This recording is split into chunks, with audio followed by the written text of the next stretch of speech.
Hello students, welcome back. स्वागत है आप सभी बच्चों का हमारे विद्यालय MDI स्कूल मिल्कीपुर की ऑनलाइन क्लासेस में और बच्चों हमारे विद्यालय के इस यूट्यूब चैनल में। मैं हूं महेंद्र तिवारी और फिर से मैं आज आप लोगों के सामने हाजिर हूं आपके क्लास कक्षा 6 के एक नए विषय की वीडियो के साथ। ठीक है, तो नया विषय का मतलब है कि आज एक नए पॉइंट पर चर्चा करेंगे बच्चों। हम लोग विज्ञान में पढ़ रहे हैं, जैसे कि आप जानते हैं अध्याय 2 पढ़ रहे हैं जिसका नाम है पदार्थ एवं पदार्थ के समूह। बोर्ड पर हमने लिख दिया है बच्चों, कक्षा 6 का वीडियो है, आप जान सकते हैं हमारी क्लास का है। सब्जेक्ट भी विज्ञान लिख दिया है, चैप्टर का नाम भी लिख दिया है, चैप्टर की नंबरिंग भी लिख दी है। दूसरा चैप्टर पदार्थ एवं पदार्थ के समूह हम लोग पढ़ रहे हैं। पदार्थ एवं पदार्थ के समूह में हम पढ़ रहे थे बच्चों वर्गीकरण, और वर्गीकरण में हमने आप लोगों को बताया था कि वर्गीकरण में हम आप लोगों को पढ़ाएंगे विभिन्न लक्षणों के आधार पर पदार्थ का वर्गीकरण, जिसमें हमने बताया था आपको कि वर्गीकरण के आधार होते हैं पदार्थ की अवस्थाओं के आधार पर, जिसमें हमने आपको ठोस, द्रव और गैस पढ़ाई। जल में घुलनशीलता के आधार पर, जल के सापेक्ष भार के आधार पर, पारदर्शिता के आधार पर, कठोरता के आधार पर, चुंबक के सापेक्ष व्यवहार के आधार पर। ये आपकी जो है 6 हेडिंग थी। 6 हेडिंग में से आप लोगों को हमने 2 हेडिंग पढ़ा दी है, पदार्थ की अवस्थाओं के आधार पर और जल में घुलनशीलता के आधार पर। अब आपकी 4 हेडिंग बच्चों बच रही है। जो 4 हेडिंग बच रही है वो है जल के सापेक्ष भार के आधार पर, पारदर्शिता के आधार पर, कठोरता के आधार पर और चुंबक के सापेक्ष व्यवहार के आधार पर। आज बच्चों हम आप लोगों को यह 4 हेडिंग पढ़ाएंगे और इन्हीं 4 हेडिंग के साथ आपका जो है पदार्थ किन किन आधारों पर पदार्थ का वर्गीकरण होता है ये समाप्त हो जाएगा। इसके बाद आपको एक लास्ट चीज बताएंगे अगले वीडियो में, पदार्थों की मौलिक इकाई जिनसे पदार्थ बनते हैं, अणु और परमाणु के बारे में। तो चलिए बच्चों शुरू करते हैं। जल के सापेक्ष भार के आधार पर, जल के सापेक्ष भार के आधार पर बात करें बच्चों तो किस प्रकार से पदार्थों को जल के सापेक्ष भार के आधार पर वर्गीकृत किया गया है आइए जानते हैं। बुक में आप लोग पेज नंबर 13 ओपन कर लीजिए, इसमें दिया है, देखिए क्या बता रहे हैं। कुछ पदार्थ जल की अपेक्षा भारी तथा कुछ हल्के होते हैं।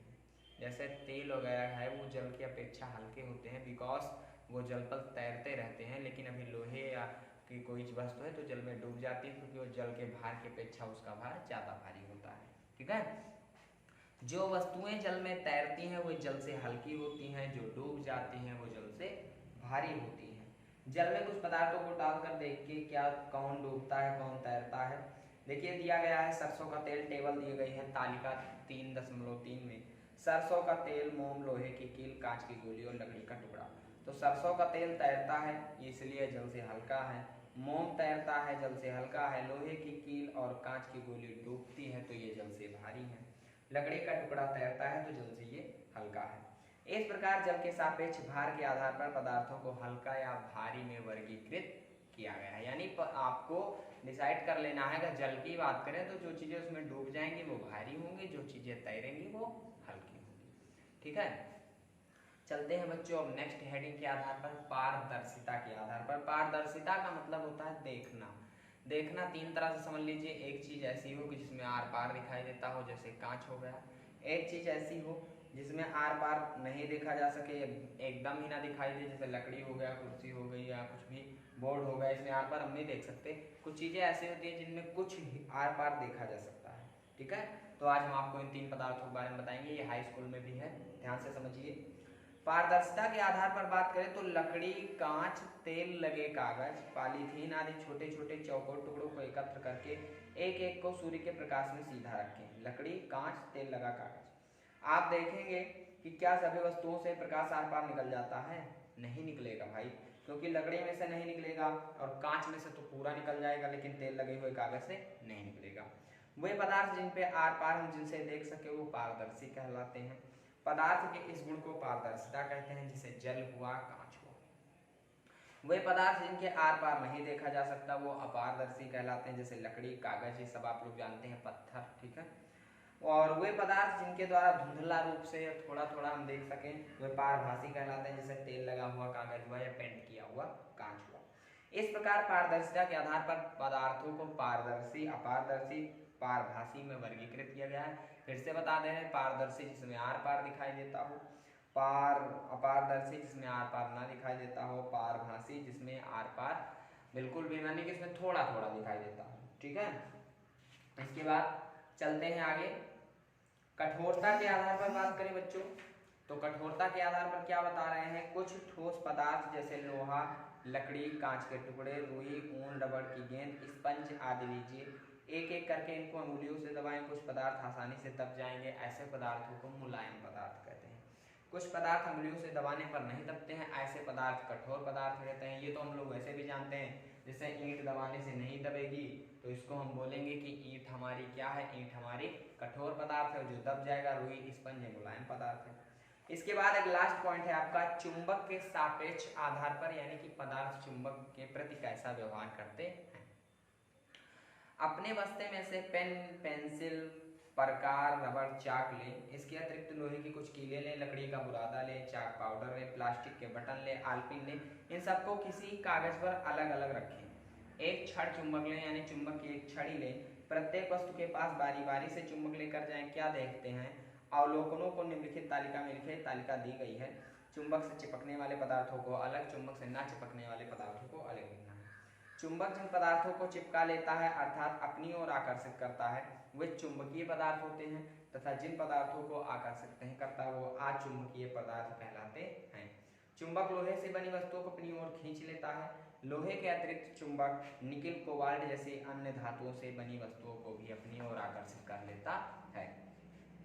तो बच्चों ये आपका जो है ये था अभी तक आपकी 6 हेडिंग बता दी। 6 हेडिंग को हम फिर से आप लोगों को बता दे रहे हैं किस किस आधार पर पदार्थों का वर्गीकरण होता है। पदार्थों का वर्गीकरण होता है पहला है आपका बता रहे हैं अवस्था के आधार पर, घुलनशीलता के आधार पर, भार के आधार पर, पारदर्शिता के आधार पर, कठोरता के आधार पर और चुंबक के सापेक्ष व्यवहार के आधार पर। ये आपका था, ठीक है। इसके बाद एक हेडिंग और है पदार्थों के निर्माण की मौलिक इकाइयां, ठीक है। इसको भी चलिए बता देते हैं, क्योंकि मान लीजिए अगले वीडियो में जिससे एक्सरसाइज चले। समझ लीजिए आज ही देखिए, छोटा सा है।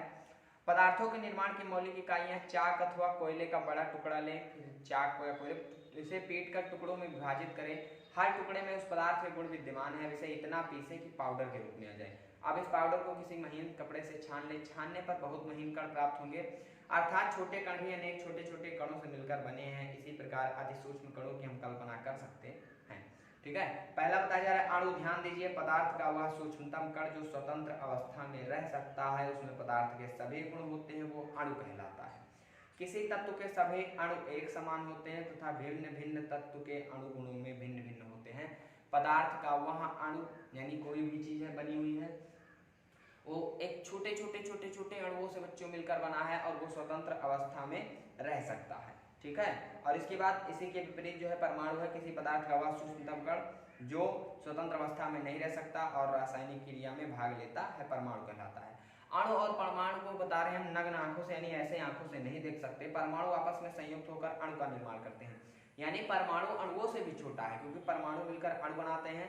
समान परमाणुओं के संयोग के तत्वों से अणु बनते हैं। जब एक ही तरह के परमाणु बनेंगे तभी कोई अणु बनेगा, ठीक है। जैसे ऑक्सीजन, हाइड्रोजन, भिन्न भिन्न परमाणुओं के संयोग से यौगिक के अणु बनते हैं, जैसे जल, कार्बन डाइऑक्साइड। एक ही प्रकार के परमाणु रहेंगे तो अणु बन जाएंगे, अलग अलग प्रकार के परमाणु रहेंगे तो यौगिक बन जाएंगे। अतः पदार्थ परमाणु किसी पदार्थ के निर्माण की मौलिक इकाई है। इस बात को ध्यान में रखिए, ऐसे सूक्ष्मतम कणों की केवल कल्पना ही नहीं की जा सकती, इनको देखना दिखाना भी असंभव है, ठीक है। सारे पदार्थ सूक्ष्म कणों से बने हैं, इन्हें पदार्थ की संरचना कहा जाता है, ठीक बच्चों।